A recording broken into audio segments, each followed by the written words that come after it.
Lagi asik-asik liburan tapi masih harus siapin konten buat minggu depan? Ini dia rahasia Opsiana Podcast. Semua konten udah gue siapin terlebih dahulu, kemudian gue atur schedule-nya. Dan semuanya gue lakuin dalam satu aplikasi aja loh. Iya bener banget, gue pakai Anchor. Semua proses produksi podcast pun jadi cepat dan mudah. Liburan gue pun jadi aman. Semuanya berkat Anchor. Tunggu apa lagi? Langsung aja pakai Anchor.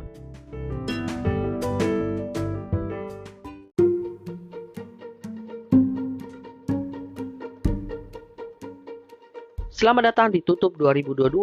Episode ini adalah bagian dari tantangan 30 hari bersuara 2022 yang diselenggarakan komunitas The Podcaster Indonesia. Selamat mendengarkan. Lo itu tipe yang optimis atau pesimis? Di episode kali ini gue pengen bahas pengaruh dari dua sifat ini kepada entrepreneurship. Mana yang katanya lebih sukses? Pengusaha yang optimis atau pengusaha yang pesimis? Nah, menariknya sebelum gue buat atau record episode ini, gue udah riset dan gue ketemu beberapa penelitian yang bertolak belakang.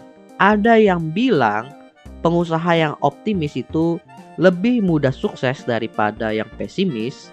Sedangkan ada penelitian lain yang mengatakan justru pengusaha yang pesimis lebih berkemungkinan sukses ketimbang yang optimis. Dari dua penelitian ini akhirnya gue menemukan masing-masing 3 kelebihan yang dipunyai oleh pengusaha optimis dan pengusaha pesimis yang membuat usaha mereka itu bisa sukses. Dimulai dari yang optimis dulu, di mana optimis ini punya kelebihan. Yang pertama, mereka lebih berani mengeksekusi sebuah aksi. Kenapa gue bilang aksi? Karena dalam penelitian ini, orang-orang yang optimis itu lebih mengutamakan action ketimbang planning terlebih dahulu. Dengan keberanian mengeksekusi sebuah aksi ini, bisa dibilang pengusaha yang optimis itu jauh lebih cepat dan responsif dalam menghadapi suatu masalah. Terlebih ketika rencana yang mereka buat itu gagal, mereka itu bisa shifting dengan cepat.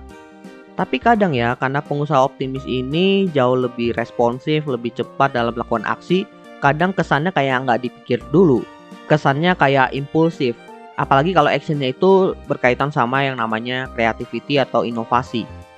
Lalu yang kedua, pengusaha yang optimis itu memiliki kemampuan untuk bouncing back dari kegagalan. Kegagalan yang dimaksud di sini adalah kegagalan dalam berbisnis.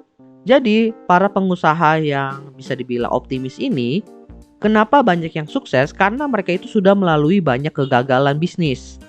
Sampai mereka menemukan bisnis yang tepat dan bisa sukses dengan menjalankan bisnis tersebut.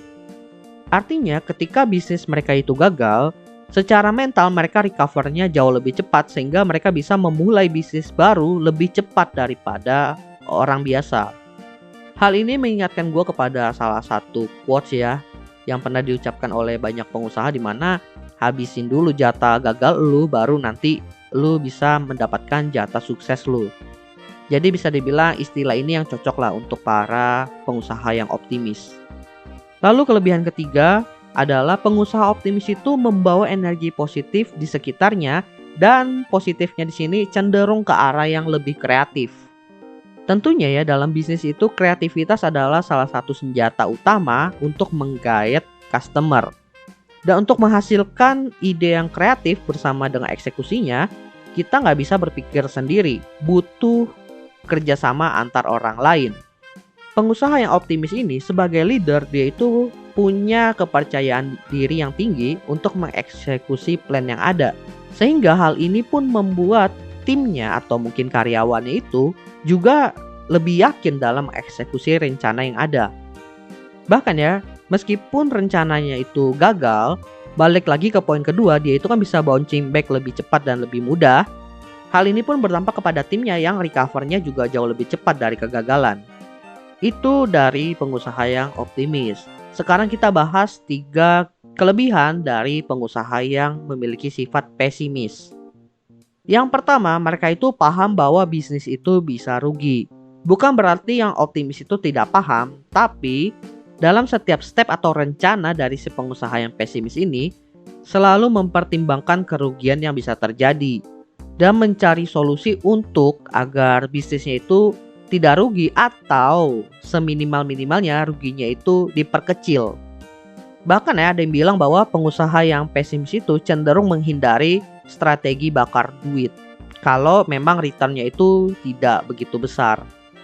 Lalu yang kedua, pengusaha pesimis itu cenderung lebih mudah mendengarkan masukan. Karena pengusaha pesimis ini tahu bahwa dia punya batasan, dia cuma bisa memandang satu hal itu dari satu sisi saja atau mungkin dari beberapa sisi, tapi tidak tercover semuanya. Sehingga dia butuh masukan orang lain yang memiliki kemampuan lebih dari dia. Bukan berarti yang optimis itu tidak mendengarkan masukan, tapi pengusaha yang pesimis itu biasanya menjadikan masukan dari orang lain sebagai salah satu referensi yang cukup besar dalam pengambilan keputusan. Dan dampaknya tentunya kepada loyalitas itu adalah dari karyawan atau mungkin timnya itu merasa jauh lebih dihargai dari segi ide dan pendapatnya. Lalu yang ketiga, kelebihannya adalah berpikir atau selalu memikirkan skenario terburuk. Tentunya ya dalam sebuah kejadian itu akan selalu ada yang namanya worst case atau skenario terburuk. Setidaknya dalam versi si pengusaha pesimis ini, mereka itu sudah menggambarkan skenario terburuk kalau seandainya rencananya itu gagal dieksekusi. Dan skenario terburuknya itu ya versi mereka sendiri ya. Impactnya apa? Impactnya ya mereka itu ketika terjadi skenario terburuknya, mereka sudah punya mitigasinya atau risk manajemennya. Sehingga dari segi tim itu bisa bergerak jauh lebih cepat ketimbang tim yang baru memikirkan solusi ketika masalahnya muncul. Tapi tentunya ya skenario terburuk ini kan tidak bisa digambarkan secara pasti, hanya bisa mendekati entah lebih baik atau lebih buruk. Tapi setidaknya secara mental pengusaha yang pesimis ini dan timnya lebih siap menghadapi masalah yang terjadi kalau rencananya gagal. Jadi itu masing-masing 3 kelebihan dari pengusaha optimis dan pengusaha yang pesimis. Tapi perlu diluruskan di sini bahwa pengusaha yang optimis atau pesimis di sini punya kecenderungan lebih ke salah satu sifat tapi tidak over. Jadi bukan over pesimis atau over optimis. Karena balik lagi kalau seandainya pengusaha itu over optimis atau over pesimis, justru kelebihan tadi itu menjadi kekurangan mereka. Misalnya pengusaha yang over optimis itu kalau dia terlalu positif jadinya bisa toxic positivity. Dan kalau pengusaha yang pesimis terlalu banyak mikir atau mempertimbangkan skenario terburuk, ujung-ujungnya ya nggak eksekusi, bisnisnya malah nggak jalan. Oke, jadi itulah pembahasan terkait pengusaha yang optimis dan pengusaha yang pesimis. Kalau kalian itu tipe yang mana? Semoga ya dengan informasi yang gue berikan ini bisa bermanfaat buat teman-teman semua. Well, gua rasa itu aja. Thank you buat teman-teman yang sudah mendengarkan. See you next time di Tutup 2022 episode lainnya. Bye semuanya.